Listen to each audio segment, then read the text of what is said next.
What's up, ladies and gentlemen of YouTube?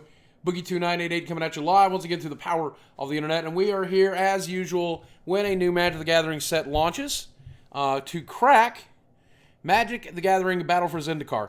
Now, the reason this is such a super exciting set to crack is because there are expeditions in this set that are very rare. You'll get one every 5 or 6 boxes you open, every case that you open, maybe 2 every case that you open. Barely one if you're lucky.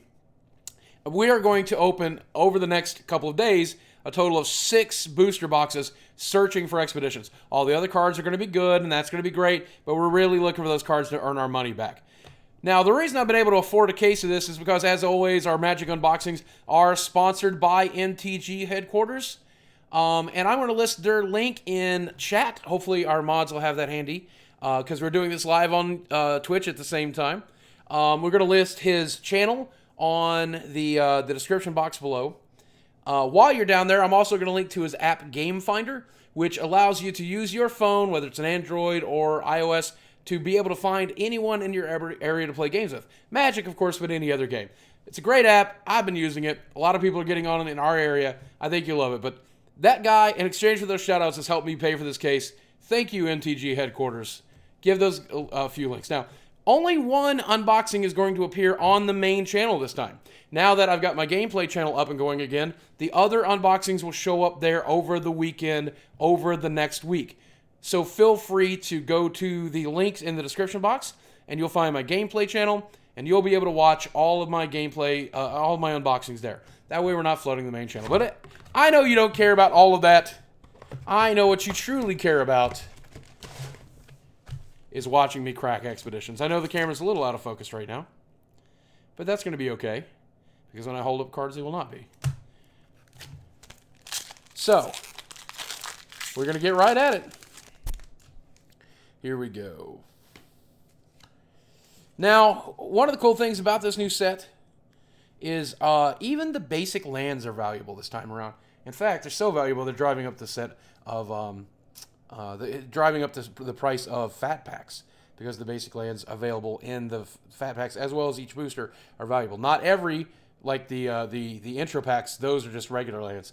I'll show you the anatomy of a booster in case this is your first time opening a booster. You're unfamiliar with Magic. You're going to get 10 commons. 1, 2, 3, 4, 5, 6, 7, 8, 9, 10. Those are boring because we're opening so many. So those are not really exciting to me. Uncommons are a little more exciting to me. We have Transgress the Mind. We have Blighted Cataract. We have Ulamog's Spoiler. But I will not be showing off these cards as we go because I am excited about the hits. I'll get plenty of all the uncommons and commons, so that's not an issue. What I'm excited about are the rares and hopefully expeditions. So here's our first rare. It's Painful Truce, which is a painfully not interesting card to me. Because Read the Bones seems better. But for black and 2, you can, at sorcerer speed, converge, draw X cards and lose X life, where X is the number of colors of mana spent to cast Painful Truce. Downside to this card is that the most you can draw is 3, and you're going to pay 3 life to do it. I mean, there are really hokey ways to get around that, but I don't know. Not a particularly interesting card for me. Here is our land. And now you'll see why they are so valuable this time around. Because, wow, look at that. That's incredible. These full art lands are beautiful. I love getting these. I love getting these full art lands every time. It makes me very, very happy. So, and only Zendikar sets have done that so far, with the exception of the unsets. So, we're gonna go right to the rare. This is a reprint, Felidar Sovereign. Last time it was a mythic rare. Now it's rare. That means people will actually have a chance to win with this in Limited. I don't know that it'll see standard play. Its life gaining is not a big thing. Very interesting, though, in EDH, though I think it's banned in a lot of those formats. 6 mana, 4/6, Vigilant Lifelink. At the beginning of your upkeep, you have 40 or more life. You win the game. There's our Forest. Beautiful. Just so wonderful. Next up, It's weird that they printed that at rare rather than mythic this time. That's really interesting. Here is the Wasteland Strangler. 3 casting cost 3/2. 1 black mana to cast him, but he is colorless because he's devoid. When Wasteland Strangler enters the battlefield, you may put a card an opponent owns from exile into the player's graveyard. If you do, target creature gets -3/-3 until end of turn. So it's a processor, and I think this is a really interesting mechanic. It works really well when your opponent's got delve cards, too. So, I don't know. A lot of people have been kind of giving processor... the processing Eldrazi is kind of a downside. This guy's pretty much all upside. I really, really think this guy is very, very good. But I'm not sure. There's is a mountain, and it is a reprint from the other Zendikar. There's one of the most popular... one of the most popular arts from each land from the last Zendikar. And then there's 4 new ones, so we've seen a lot of that. There's the Omnath token for the mythic rare that makes elemental tokens. Interesting. Very interesting. A lot of people have been talking about this set and saying, it's not up to stuff, and I'll be honest with you, that's what I thought looking at it naked. Now that I played with it for a little while, I'm kind of impressed. Now there's a hit. There's our first actual mythic. Is that our first mythic? I think so. Ulamog, the Ceaseless Hunger. He's back, and he's madder than ever. He's hungrier than he's ever been. 10 casting cost, 10/10. When you cast Ulamog, the Ceaseless Hunger, exile 2 target permanents. He is indestructible, and when Ulamog attacks, defending player exiles the top 20 cards of his or her library. What? Oh my god, he just eats your library. Art is beautiful this time around. Such a nice card. Wonderful. And an island. And, weirdly, another elemental token. That's weird. I guess that elemental token is not that rare. Pretty impressive. Yeah, I like the new Ulamog. I tend to not play expensive decks in Standard. So I don't know that I'll play with them there, but... A Hero of Goma Fada. Which just sounds like they're making up words at this point, which I guess they are. It's just a fantasy universe, but Hero of Goma Fada. White and 4 for a 4/3 human ally knight. Rally whenever a hero or of Goma Fada or another ally enters the battlefield under your control. Creatures you control gain indestructible until end of turn. Now what's interesting about that to me, there's our other new island, the Sinkhole. I think this might be tied with the Bowl as my favorite favorite island, full art.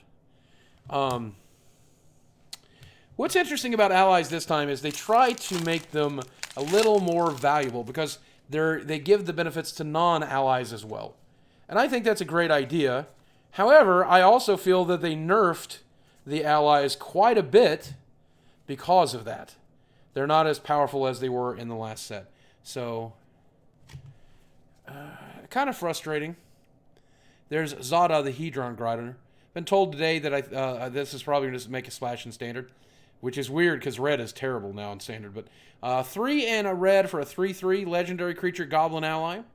Whenever you cast an instant or sorcery spell that targets only Zada, copy that spell for each other creature you control that the spell could target. Each copy targets a different one of those creatures. Now, this, I mean, that's a powerful effect, obviously. It's very similar to Precursor Golem in that it's just awesome. But I don't know where this lives. Like, I don't know the deck. I would say if Heroic was still in Standard, that would be where that deck would live. But unfortunately, I don't know it'll go there. I don't know if he'll make a splash in Standard or not. I'll probably eat my words, but we'll have to wait and see. Beastcaller Savant. This is an unusual card. It is an elf and it is an ally. So, I mean, it's got very relevant creature types. Green and 1 for a 1/1 haste elf shaman ally. Add 1 mana of any color to your mana pool. Spend this mana only to cast a creature spell. So again, in some sort of elf combo blast, that's probably useful. I don't know where else it's useful. My favorite part about this card, though, is, do you see the snake that's on him? That's a Lotus Cobra. So he has access to the Lotus Cobra. I personally wish we just gotten Lotus Cobra back. I've got 4 Lotus Cobras in my collection. I would really have rather had Lotus Cobra, or I would rather have this guy be more powerful for what he does. But the art still makes it a very cool card. I wish we had Lotus Cobra. Someone in chat says he looks like Ramsay Bolton, and yes, he does. Ramsay Bolton from Game of Thrones, which I'm finally caught up on, by the way, for those of you who are still mad at me about that. Here's Smothering Abomination. 4 casting cost 4/3, devoid, 2 of which has got to be black, though. Flying, at the beginning of your upkeep, sack a dude. Whenever you sacrifice a creature, draw a card. Probably plays well with Eldrazi Scions. Probably plays well with any token generation for sure. And a 4/3 flyer. Can't argue with that. Of course, I was playing with Lord of the Pit back in the day, so who am I to complain? Here's the Oblivion Sower. Now, this is one of my favorite cards in the set. I think this card is easily as powerful as a Titan, and we'll talk about it for a little bit as to why I feel that way. Oblivion Sower, 6 casting cost, 5/8, so decent cost at 6 mana, 5/8 ability. Now, we all know that Primal Titan allows you to go get 2 lands out of your deck every time it attacks. Obviously, that card is just busted. However, Primeval Titan. Oblivion Sower allows you to exile 4 cards from the top of your opponent's library, and then allows you to play any lands that have been exiled any point during that game by your opponent under the battlefield under your control. Now, why this is insane is because if you got any way to exile cards from their library or graveyard, that's very valuable. On top of that, if you're doing that just for the 4 cards as this comes into play, that's pretty good. But if you put 5 or 6 lands into play in a standard with landfall available, this guy's going nuts. This guy's just nuts, man. With the right card in play, this guy goes crazy. If there's a ramp deck in the format, this guy is all about it. This guy is all about it. I do see a donation that came in. I can't read donations until the end of the stream. Thank you for that, Rage Disorder, though.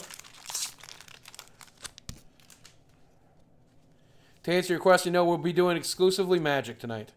But we will play some H1Z1 soon. Here's a card that's kind of in the middle of... it's a Mythic, which is nice. Akuum Firebird. 4 casting cost, 3/3 flying haste. But it must attack each turn if available. Or if able. So, that alone is pretty good. That could be the 4-drop for some sort of red deck wins. Landfall, though, when a land enters the battlefield under your control, you may pay 6. If you do, return a Akuum Firebird from your graveyard to the battlefield. Here's the thing. 6 is a lot. 6 is a lot to landfall this guy. But I guess it's entirely possible he'll get the job done, and I hope that it does. But, weirdly not as powerful as I would expect a red 4-drop to be. But still very, very good. Oops, almost put an uncommon in the common slot. Here's one of our new lands. Smoldering Marsh.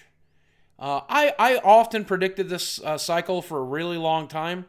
But they actually made it slightly different and better than what I anticipated. But I expected it uncommon to just start seeing lands that are swamp mountains, right? And that way they're fetchable up by things that look for swamps and mountains and things along those lines, and simply comes into play tapped.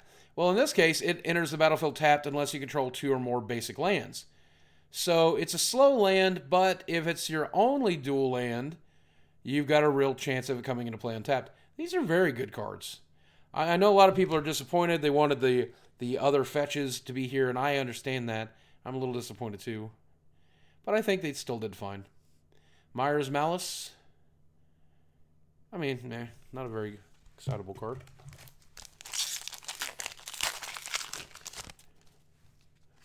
I will end up putting those lag lands into my cube, most likely, if I slow that cube down a little bit. It's a very fast cube right now. Here we have one of the multicolored allies. Munda, the Ambush Leader. Core ally. 4 mana, red and white, 3/4, with haste. It has rally when this or another ally enters the battlefield under your control. You may look at the top 4 cards of your library. If you do, reveal any number of ally cards from among them. Then put those cards on top of your library in any order, and the rest on the bottom of your library in any order. Comes into play, hastes, 3/4s, does this every time. Talk about an engine, man. That is the ally engine for sure. If there's an ally deck in some format, he is the man, the myth, the legend that will fuel that deck to victory every time.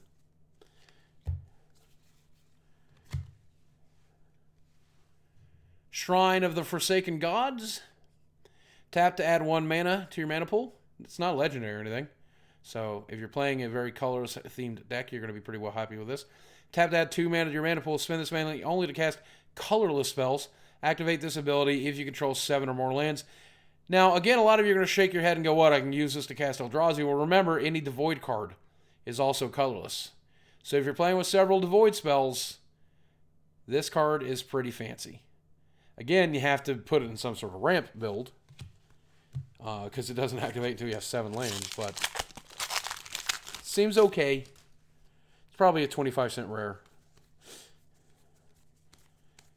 But they do that sometimes. I'm sure they tested it just as is and then found Devoid just to be way too powerful. Angelic Captain. This is another Angel ally. 4 casting cost 4/3. Flying whenever this attacks. It gets +1/+1 until end of turn for each other attacking ally. More allies fuel.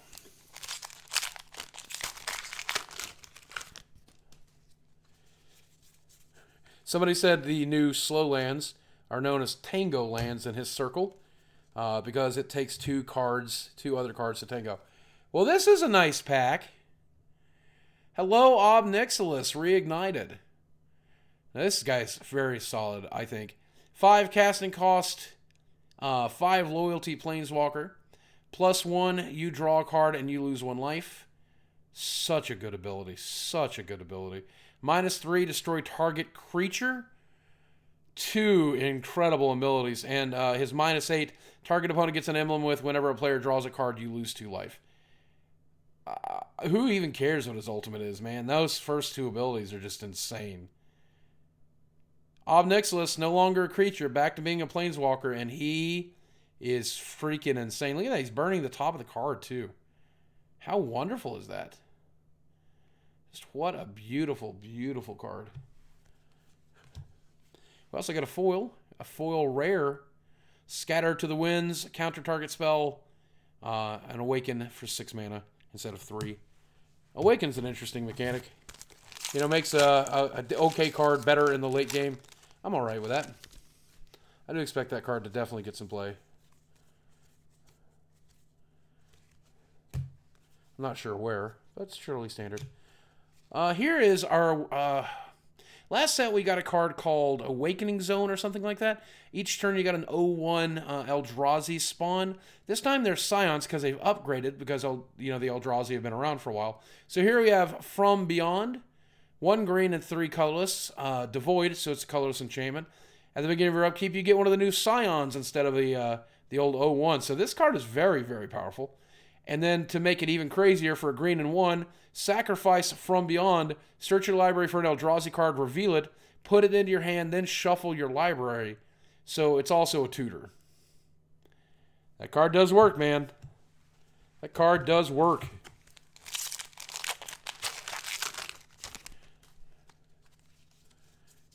I don't know. I enjoyed Awakening Zone a lot. I played with it in several silly decks. I don't know if that's the new Awakening Zone or not, but I do plan to try with it. There's the Ally Encampment. Tap to add 1 mana to your mana pool. Add 1 mana of any color to your mana pool. Spin this ability to cast only ally spells. Or for 1, sack an ally, sack this, return target ally you control to its owner's hand. So you can use it to save a guy. You can use it to play multiple colors of allies, or you can use it as just a basic tap 1 colorless mana. Again, they're pushing allies. And again, it's frustrating because I just don't feel like the current allies are that great, but I'd love to be proven wrong to see them in Standard. We don't get a lot of tribal, and that's frustrating to me. Here's our uncommons. Oh, there's the black-blue land, Sunken Hollow. There's the black-blue lag land. I do like the lag lands. Modern allies. So a lot of people are saying that modern allies might be a deck, and it might very well be. I don't play a lot of modern, so it's difficult for me to identify what's good in that format. Here we have Nisa's Renewal. 6 mana. Search your library for up to 3 basic land cards. Put them onto the battlefield tapped. Then shuffle your library. You gain 7 life. Very unusual card. I mean, that's going to win you games if you've got some sort of landfall bit going. And it seems like it's got a nice home in a lot of EDH decks. I guess you could put 1 or 2 in a ramp deck as well. About halfway through the box now. Not hitting anything too terribly crazy. Ah, here we go. Here's another mythic for the box. Drana, Liberator of Malakar. I love this card. 3 casting cost, 2/3 flying, first strike, vampire ally. What? That is a lot of stuff. Whenever she deals combat damage to a player, put a +1/+1 counter on each attacking creature you control. Now, let's talk about it for a second, because if you don't know this, since she has first strike, she'll deal damage before everybody else. So not only will she whack them, but then she'll put a +1/+1 on the entire team before they get a chance to hit for the creatures that don't have first strike. Incredible, incredible card. Just such a good card. That's my kind of card right there. This box is insane, by the way. I think that's 3 mythics, one of which is a Planeswalker. Or is it 4 mythics? I don't know. This box, Expeditions, no, but what a crazy good box. Here is Brutal Expulsion. 2 blue and red, instant speed, colorless card. Choose one or both. Return target spell or creature to its owner's hand. Or Brutal Expulsion deals 2 damage to target creature or planeswalker. If that permanent would be put into the graveyard this turn, exile instead. Does a lot of work. Return target spell or creature. That does a lot. Then also choose one or both, by the way. We're also shooting stuff. Crazy. Can't hit players, but that's okay.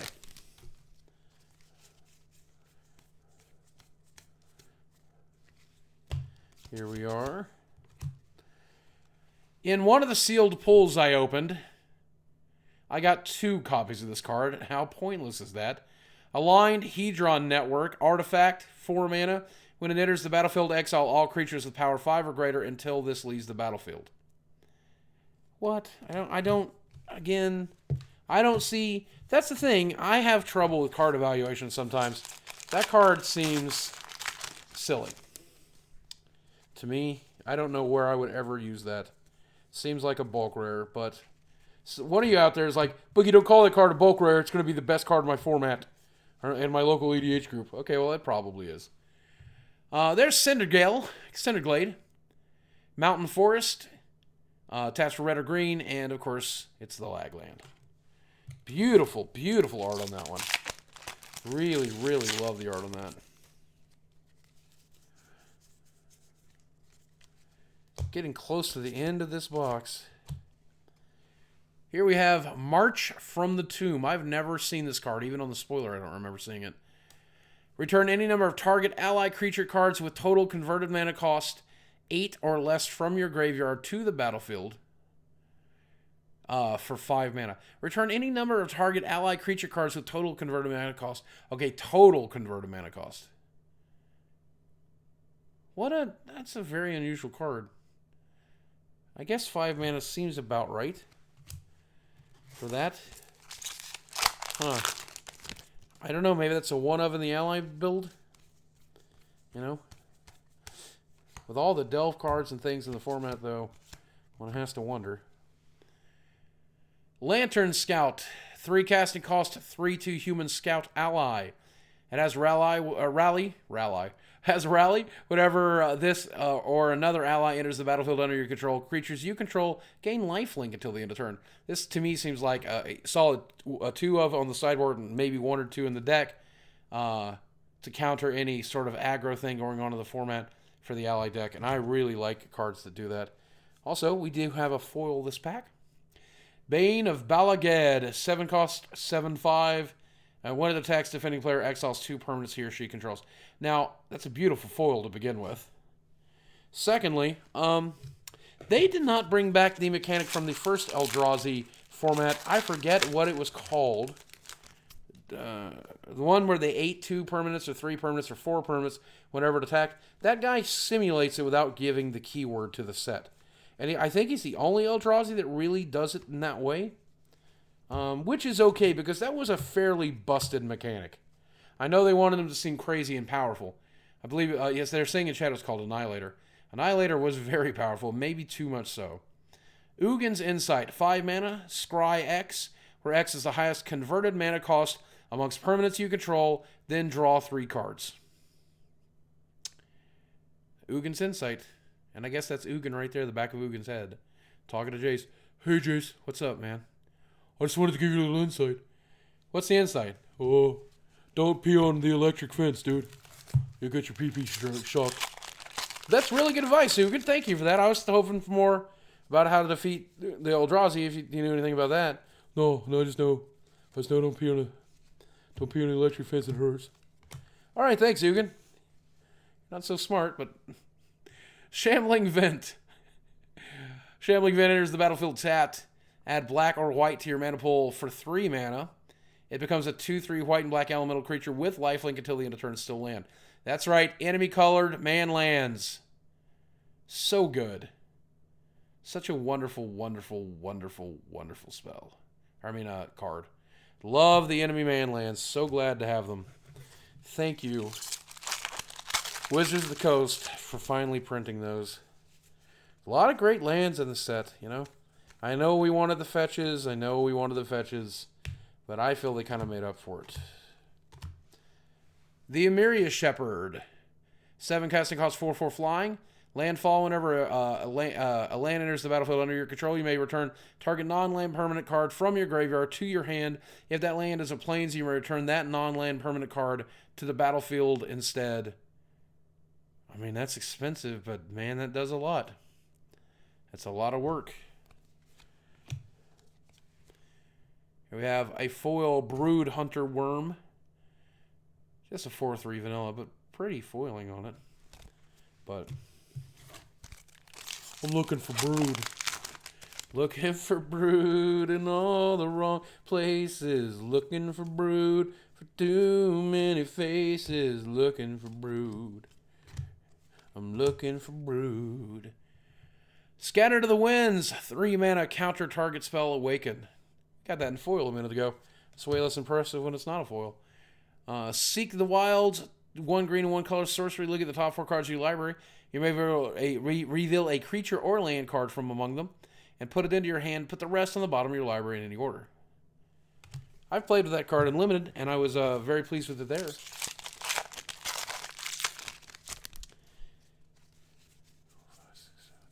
Nine, 10. Some of these cards are always made for Limited. Some are made for Standard. Some are made for Modern. Some are made for everything else. Conduit of Ruin. 6 casting cost, 5/5. When you cast this, you may search your library for a colorless creature card with a converted mana cost 7 or greater. Reveal it, then shuffle your library and put that card on top of it. The first creature spell you cast each turn costs 2 or less. Again, if there's an Eldrazi ramp deck, this dude lives in it. And I definitely see this guy EDHing plenty. He's a tutor. I mean, not a straight-up demonic tutor, but it's still a tutor. He goes nuts, man. He does work. That card is very reminiscent to the Hearthstone card that says the first creature you cast is cheaper each turn. I wonder if they stole that from Hearthstone. Probably not, but what's stealing, you know? Maybe Hearthstone stole it from them. Drew Dust Stalker, black, red, and 2/5/3 devoid. Has haste, so I mean it's a forecast that costs 5/3 haste. That alone has got my attention. At the beginning of each end step, if you control no other colorless creatures, return this to your hand. So it's kind of got a dash ability as well. Interesting. Uh-oh. Uh-oh. Oh god, I thought I saw something special. No, okay. Oh, I got so excited. There's an island. I got so excited. I'll tell you what it was, too. I saw the top of that card and saw the Hedron. I don't know. I got super excited because I did not know what was happening. I got on tilt now, too. Got my hopes up there.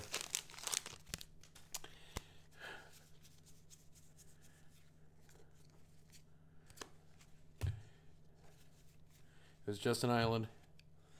Here's the green-white lag land.